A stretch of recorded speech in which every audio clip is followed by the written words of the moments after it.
bir süre tanınmıştı geçen seneden bu zamana, yani Haziran ayının başına kadar. Normalde zaten bu aşağı yukarı 12 yıl oldu. 12 yıl boyunca sürüncemde bırakılan bir süreç. Bu kadar uzun ve belki de bir başka başvuru dosyası bekletilmemiştir Avrupa Birliği'nde. Avrupa Birliği de bu barış ve demokratik toplum sürecinin ilerlemesine paralel olarak böyle bir karar aldı. Haziran'a kadar zaman tanıdı diyenler oldu. Bu tür iddialarda bulunanlar oldu. Ama biz ne barış ve demokratik toplum sürecinde atılması gereken adımların atıldığını görüyoruz, ne de Reber Öcalan'ın yasal ve hukuki statüsünün tanınması adına umut hakkının devreye konulması bir kolaylaştırıcı olabilir. Sadece Reber Öcalan'a has bir durum da değil. Çok sayıda farklı insan, kimi rakamlar değişiyor ama çok sayıda, tam bir rakamdan emin değilim ama 4000'in üzerinde demişti, hatırlıyorum, Öztürk Türkdoğan mesela, bu kararla bağlantılı olarak sonuçları etkilenecek. Neyi bekliyor? Ve bu ÖHD Ankara İl Yönetim Kurulu üyesi Karlı'nın ifade ettiği bir şey var. Artık Avrupa Bakanlar Konseyi yaptırım kararı almalı eğer bu konuda adım atmazsa diyor. Ya, aslında yani işin bir Avrupa boyutu var. Yani Avrupa Konseyi, işte AHİM, AHİS kararlarını takip etme süreci var. Hı hı. Bir de bunun Türkiye boyutu. Aslında yani Türkiye uluslararası sözleşmelerin uymuyor, yani uzun süredir uymuyor, yani bunu taraf en başta, oldu, altına imza attı. Önder Apor'un hakkında alınan karar, ondan sonraki işte diğer tutuklar Selahattin Demirtaş, Kavala, Figen Yüksekdağ kararları, yani çok sayıda hükümlünün işte biraz önce Sayın Avukat Barış Karlı'nın da ifade ettiği gibi yani çok uymuyor. Türkiye işte çeşitli para cezalarıyla bu işi savuşturmaya çalışıyor. Türkiye genel olarak bu konuda bir karar vermesi gerekiyor. Aslında bu tartışılan süreç olarak nitelendirdiğimiz bu süreçte direktmen bağlantılıdır. Türkiye Kürtlerle barışık bir hayat sürdürecek mi, sürdürmeyecek mi? Ve bunun muhatabı, birinci derece muhatabı da Sayın Öcalan'dır. Hı hı. Yani Sayın Öcalan, yani bütün işte Türkiye'li çevreler olsun, gerek zaten Kürt Özgürlük Hareketi ve onu destekleyen bütün bileşenler birinci derecede de muhatabın Sayın Öcalan olduğunu deklare ettiler. Evet. Bu zaten tartışılmıyor. Aslında devletin bir bölümü de kabul ediyor. Hı hı. Veya işte farklı partilerin, önemli derecede muhalif partiler de kabul ediliyor. İktidarın bir kısmı da aslında kabul etmiş vaziyette. Ancak bunu nasıl diyeyim, bunu pratikte kabul etmiyor. Yani şimdi eskide biliyorsun Kürt inkar ediliyordu. Kürtler toptan inkar ediliyordu. Yani işte bir 50 yıllık mücadelenin sonunda evet, Kürtler artık var, kimse inkar edemiyor. Hı hı. En sağcı parti dahi Kürtleri kabul ediyor. Şimdi Kürtlerin hakları meselesini kabul etmiyorlar. Bunu sürece yayarak çürütmek istiyorlar. Aynen işte AHİM'in verdiği kararlar, işte Avrupa İnsan Hakları Sözleşmesi'nde belirtilen yasaları uygulamayarak bu süreci çürütmek istiyorlar. Hı hı. Aslında işte ana dil, biliyorsunuz, ana dilde yasalar vardı. Ana dile ilişkin yasalar vardı. Yine Alevilere ilişkin alınan uzun süreli karar var. Uygulanmıyor. Yani cemevlerine ilişkin alınan karar var. Bu da uygulanmıyor. Yani kısacası uluslararası sözleşmelere Türkiye uymuyor. Yani uymuyor haliyle niye o zaman imzalıyorsun? Çünkü bir zamanlar işte Avrupa Birliği'ne vesaire girme gibi emelleri vardı. Şimdi de var gibi yapıyor ama özünde bu konuda bir adım atmıyor. Nasıl ki ekonomik darboğaza girdi, işte uluslararası sermayenin Türkiye akışı biraz yavaşladı. Hemen Avrupa'yı hatırlamaya çalışıyorlar. Hı hı. Veya Avrupa Birliği'ni hatırlamaya çalışıyorlar. Onun haricinde umurlarında değil. Yani insan hakları da umurlarında değil. Siyasi çözüm de çok umurlarında değil. Eğer Kürtler bu konuda ısrarcı olmasa, Türkiye'li demokrasi güçleri eğer bu konuda ısrarcı olmasa, yine Haziran'da kadar süren işte Avrupa Konseyi'nin aldığı karar uygulanması, pratikleştirilmesine yönelik karar da kadükleştirilebilir. O yüzden bu konuda ısrar etmek gerekiyor. Yani bir Sayın Öcalan Kürt sorununda birinci muhataptır. Bu sorun eğer çözülecekse, halklar birlikte yaşayacaksa, barış ve demokratik toplum süreci hayat bulacaksa, buna gerek kalmıyor aslında. Gerek kalmadan Sayın Öcalan'ın statüsünün belirlenmesi gerekiyor ve rahat çalışabilir koşulların yaratılması gerekiyor. Görüşmek istediği ve derdini anlatmak istediği kim varsa, yani gazeteci ise gazeteci, siyasetçi ise siyasetçi, kimse onlarla görüşlerini paylaşabilmelidir. Yani hala yeterince şey yapmıyor. Yani işte diyelim ki manifesto, yani fikirlerini derli toplu yayınladığı manifestonu bile hala yeterince şey yapılmamış. Yani Türkiye kamuoyuna sunulmamış, dağıtılmamış. Çok az sınırlı biçimde Türkiye'de bahseden gazeteciler var veya görebilen gazeteciler var, çevreler var. O yüzden bu bariyerin mutlak kırılması gerekiyor. Ve bu da gerçekten sadece Kürt sorunu olmadığı için, Kürtlerin sorunu olmadığı için bir bütün olarak Türkiye kamuoyunun bu soruna bir baskı uygulaması gerekiyor. İşte kadınların bir mücadelesi var, gençlerin cılızda olsa var, işçi sınıfının da bu soruna el atması gerekiyor. Yani bu konuda haklarını dahi savunabilecek durumda değil. Evet, işçiler, emekçiler, işte önümüzdeki günlerde 1 Mayıs var biliyorsunuz. Evet. 1 Mayıs'ta en önemli taleplerinden birisi, yani barış olması gerekiyor. Barış yoksa ekmekte yok oluyor yani. Kısıtlıyorlar yani barışı, yani savaşa giden, işte 3. Dünya Savaşı yaşanıyor hala farklı biçimde. Biraz sonra belki konuşacağız kısmen. Yani bu topraklarda bir savaş yaşanıyor ve bu savaş ister istemez Orta Doğu'yu, Türkiye'yi, işte sadece İran'ı, Irak'ı, Suriye'yi değil, bir bütün, veya İsrail'i veya Lübnan'ı değil, bir bütün ülkeleri etkiliyor. İşte örneğin Hürmüz Boğazı. Hürmüz Boğazı'ndaki gelişmeler, yani şu anda geçici olarak yani açıldı ancak bunun sonuçları bütün ülkeleri etkileyecek, etkilemeye devam edecek. Bu savaş da, yani kapitalizmin geldiği boyut veya işte ne diyelim, Epstein zihniyetinin iktidar olduğu dünyada bu savaşlar durmayacak. O anlamıyla Türkiye'de bir şans var. Bir şans var. Bu şans da Sayın Öcalan tarafından ortaya konulmuştur. Barış ve demokratik toplum süreci diye.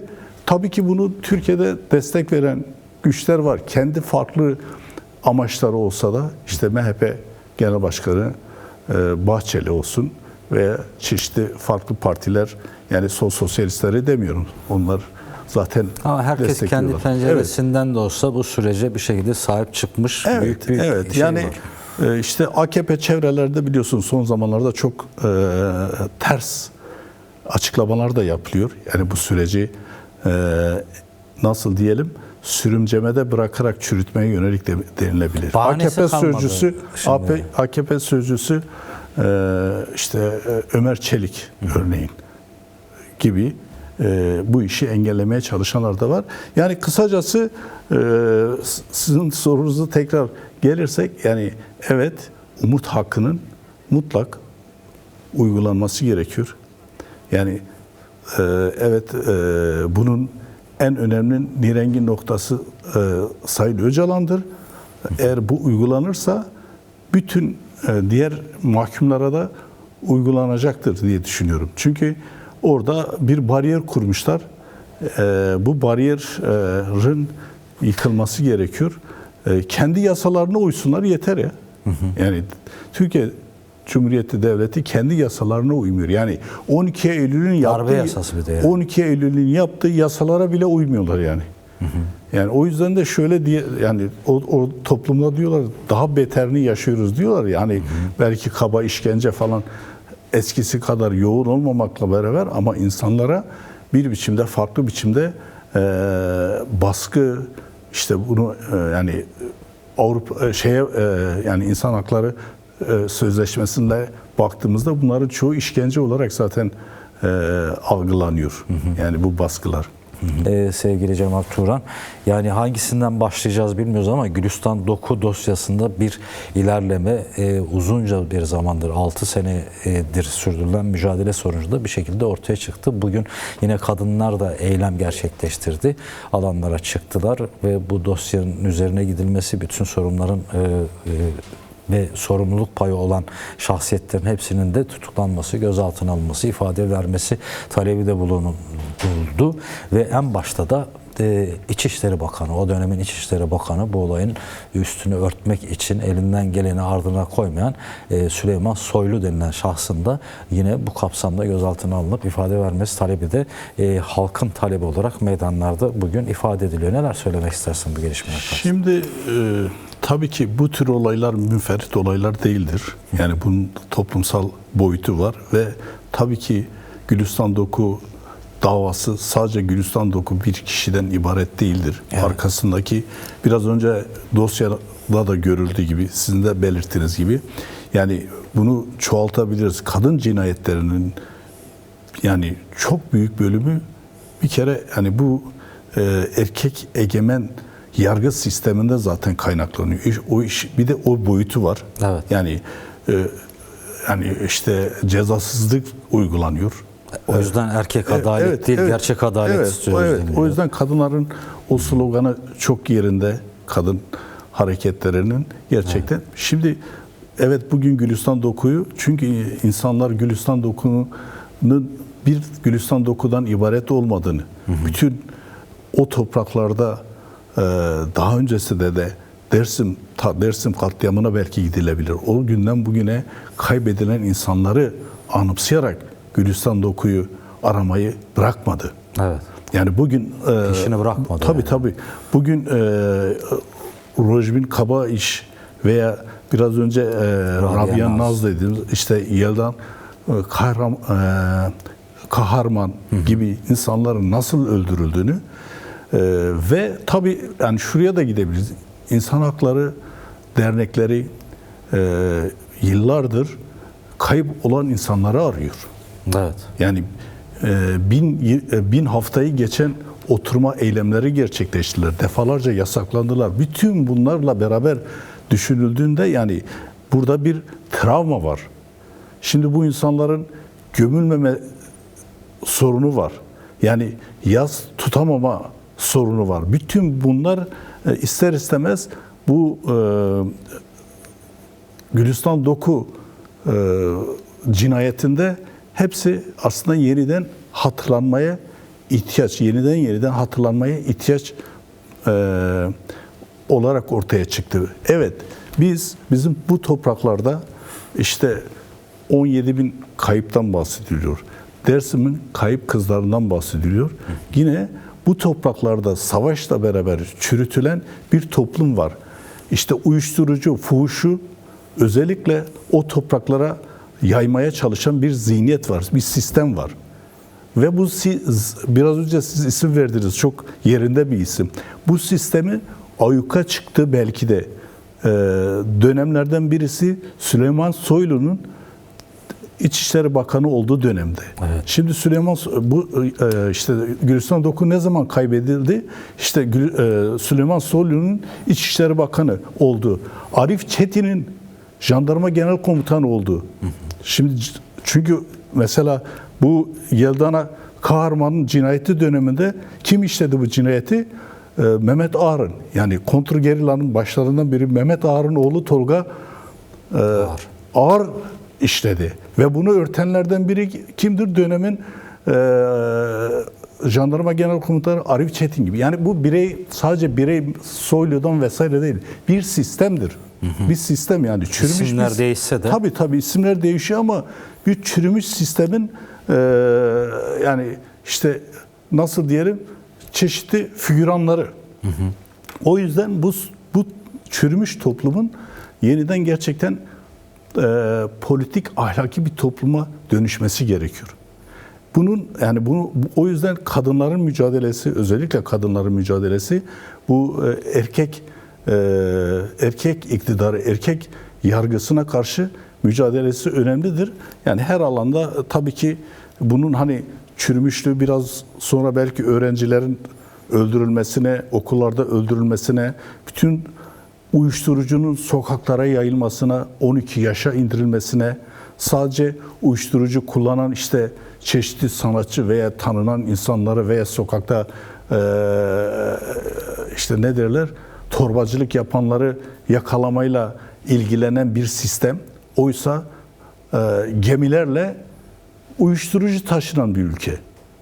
Biraz önce bahsi geçen şahsın da ismi Evet yani Soylu'nun. Hem Soylu hem o generallerin içinde oldu yani. Düşünsene yani işte Afganistan'da yola çıkıyor, gerek yargı mensubu gerekse de ordu mensubunun araçlarıyla taşınıyor, bir sınırdan öbürüne taşınıyor. Ondan sonra burada da ne suçluyorlar? İşte Kürt Özgürlük Hareketi'ni suçluyorlar, bilmem ne yapıyorlar. Yani bunu özellikle belirtiyorum. Birkaç gün önce iddiaya göre gemilerle Kürt Özgürlük Hareketi şeye taşıyormuş, Avrupa'ya. Yani bu kadar absürt şeyler de geliştiriyorlar. Yani toplumu manipüle etmek için her şeyi yapmaya çalışıyorlar. Cambaza bak cambaza Evet. diyorlar.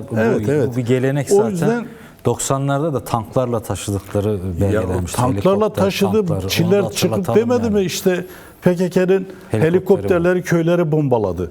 Şimdi bu sefer işi tersten, yani bu şeyle bağlantılıdır tabii. Bu sürecin yavaşlatılmasıyla da ilgilidir. Yani bu yani tek başına bu uyuşturucu vesaire belasını bulaştırmakla ilgili değil veya işte manipüle edip birilerinin üzerine atmayla ilgili değil. Bu süreçte yayarak ne elde edebiliriz? Siyasi çıkar, yani daha doğrusu işte çıkar elde eder miyiz? Yeniden seçimler kazanabilir miyiz? Bütün bunlar var işin bir yanı. Ama öbür yanda gerçekten toplumsal, demokratik toplumun talepleri var. Bu konuda daha fazla ısrarcı olmak gerekiyor. Eğer ısrarcı olmasa bu çürümüş toplum daha da çürüyecek. Çürüdükçe de en çok zarar görecek olan yoksullardır. Yani şu anda zaten ne yapıyorlar? Yoksulları da neyle avutuyorlar? Birçok işte nasıl diyelim ikinci dindar bir toplum yaratarak. Yani işte özellikle son günlerde biliyorsunuz önce Siverek'te sonra Maraş'ta yaşanan saldırı, katliam, öğrencilerin katledilmesinin arkasında da aslında Kürdistan'da süren savaşın devamıdır. O öğrencinin o kadar insanı katletmesi, yani bazıları işte filmlere vesaire tabii ki bunların da etkisi var ama o değil sadece. Şimdi babası Sur'da belki de çok kişide sayıda insanın ölümüne neden olan biri. Yani bir emniyet mensubu niye evinde o kadar silah bulunduruyor? Niye dokunulmaz oluyor? Yani bu bilmiyor muydu devletin diğer kanatları? Muhtemelen birçoğunun evinde vardır. Böyle ve bunlar zaten şiddeti teşvik ediyorlar. Bunlar ölümü teşvik ediyorlar. Kutsallaştırıyorlar. O yüzden buna karşı durmak önemlidir. Yani ve bunun için de barışı savunmak çok önemlidir. Yani barışı bunlardan beklenmez. Yani bu tip insanlarda beklemez. Toplumun daha fazla alanlara çıkıp nasıl ki işte öğretmenler kaç gündür diyor ki işte Milli Eğitim Bakanı istifasını istiyor. Tekin Yılmaz'ın istifasını istiyor. Niye? Çünkü okulları o hale getirenlerden biri de odur. Nasıl Soylu toplumu yani uyuşturucuyla işte fuhuşla böyle daha da çürüttüyse, yani tek başına değil tabii ki. Mafyalaştırdı. Yani bütün mafya, o mafya benim, bu mafya senindir diye. Yani şu anda Gülistan Doku cinayetinin daha tamamıyla aydınlanmamış. Tabii ki vali var bu iş içinde. Vali oğlu vesaire her şeyle. Yani çünkü itirafçılar çıkacak yani. Bir de hani uzun yıllardır Kürtlere, Kürt Özgürlük Hareketi'ne sempati duyan insanlara uygulanan bu şey işte itirafçılık meselesi nedir? Samimi itirafçılık mı nedir? Şimdi bu olayda da sözde işte vali neler yaptığını söylemeye başladı. Yani o yüzden toplumu yani bu tür baskılar, Kürdistan'daki savaş ister istemez ne yaptı? Gittikçe yani savaşta işte Kürtlerin inkarı veya Orta Doğu'da Rojava'daki Kürtlerin inkarı işte sadece Kuzey Kürdistan dediğimiz bölge değil, Güney olarak nitelediğimiz Kürdistan Federal Bölgesi'nde işte askeri vesaire baskılarla ne yaptı? Gittikçe toplumu çürütmeye çalıştılar. Şimdi bunun zararlarını görüyorlar ve tabii ki burada ne yapmak lazım? Burada zarar neresine dönülürse kârdır misaliyle Sayın Öcalan'ın ortaya attığı Barış ve Demokratik Toplum manifestosuna sahip çıkmak gerekiyor. Yani 27 Şubat çağrısı işte bir yılı geçti, 14 ay oldu aşağı yukarı. 14 ay yapılan çağrı belli açılımlar oldu. Yani Kürtler bu konuda birçok adım attı. İşte Sayın Öcalan kurduğu örgütü feshetti. İşte kurduğu diyelim ki ve ordunun dönüşebileceğini, işte Demokratik silahları siyasete siyasete geçebileceğinin adımlarını hızlı biçimde attı. Ama karşı tarafta hala adımlar yeterince atılmış değil. Biraz önce Umut hakkını konuştuk. Sayın Öcalan'ın statüsü henüz belirlenmemiş. Yani nasıl bu statü eğer belirlenmese gerçekten bu sürece hani bazen devlet yetkilileri işte en üstte ne diyor? AKP'li Cumhurbaşkanı Erdoğan bazen diyor işte biz her şeyle varız işte vesaire diyor. Varsa o zaman niye imzalamıyorsun? Afaki konuşmalar evet, hep yani. Evet. Yani sonuna kadar gideceğiz, kanun yapacağız, hükmünde kararnameler habire imzalıyorsun. Bir günde İstanbul Sözleşmesi'ni rafa kaldırıyorsun, başka atıyorsun, tutuyorsun. O zaman bu konuda da gerekeni yap. Gerçekten bu topraklara barış gerekiyor. Yani mesele Türkiye'nin İsrail'le çatışması falan filan değil. Mesela bunu da biraz manipüle ederek toplumu baskı altında tutmaya çalışıyorlar. Bu anlamıyla ben eğer toplum kendi haklarına sahip çıkarsa, kadınlar kadın haklarına, çevreciler çevre hakkına, tabii ki sadece o anlamda değil. O çevrede yaşayan kim varsa mutlaka kendi doğasına sahip çıkmalıdır. Şimdi biliyorsunuz birçok yerde doğa tahrip ediliyor, yok ediliyor. Baştan sona memleketin her yeri maden ocağına her yerinde dönüştürülmüş maden ocağı, her yerinde işte taş ocağı, bilmem ne ocağı, resler var. Jeotermal kullanılıyor bu çağda hala. Yani öyle şey diyor yani insanlar anlatıyor bölgelerinde öyle bir patlamaları yapılıyor ki deprem yaşanıyor sanıyoruz bölgemizde diyor. O anlamıyla yani evet bu konuda bir itiraz var. Yani belki Akbelen'de, belki Cüdi'de başladı ama bunu daha da büyük Karadeniz'de başladı.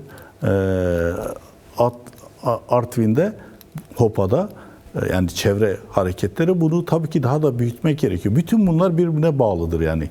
Çevre, kadın sorunu, demokratik talepler hepsi birbirine bağlı. O yüzden eğer bunlara daha fazla sahip çıkarsak Gülistan Doku olsun, Yelda Kahraman'ın olsun, işte Rojmen Kabayiş veya Rabia Nazır vesaire bütün bu cinayetler çözülür. Çünkü bunlar nasıl ki mafya denince mutlak devlet içinde varsa, çete denince mutlak bir ucunda devlet varsa, yani uyuşturucu gemilerle geliyor ya. Limanlar için birbirine giriyor mafya. Diyor ki işte Mehmet Ağar diyor ki buranın şeyi bende. Niye gemiler oraya yanaşacak çünkü? Yani dünyadaki uyuşturucu trafiği 100 milyarları buluyor. Bunun neredeyse %20'si Türkiye üzerinden geçiyormuş, paylaşılıyor. Yani ve bunu devlet yıllarca savaş finansının önemli bir bölümünü onlarla yaptı. O yüzden generaller vesaire hepsi suça şekilde bulaşıyor bulaştı yani. yani o Evet, şey. evet. Aha. Yani general sözde çok afili generalleri işte yok mavi deniz vesaire vatan vesaire diyen adam mafyanın şeyi çıktı yani. Yaycı. İşte otele konmanın, bilmem nereye konmanın, limana konmanın tetikçisi, yardakçısı çıktı. Yani bu böyle çürümüş bir toplum. Böyle bir çürümüş topluma gerçekten komple karşı konulursa, itiraz edilirse bence demokratik bir topluma, politik, ahlaki bir topluma doğru önemli adım atılır diye düşünüyorum.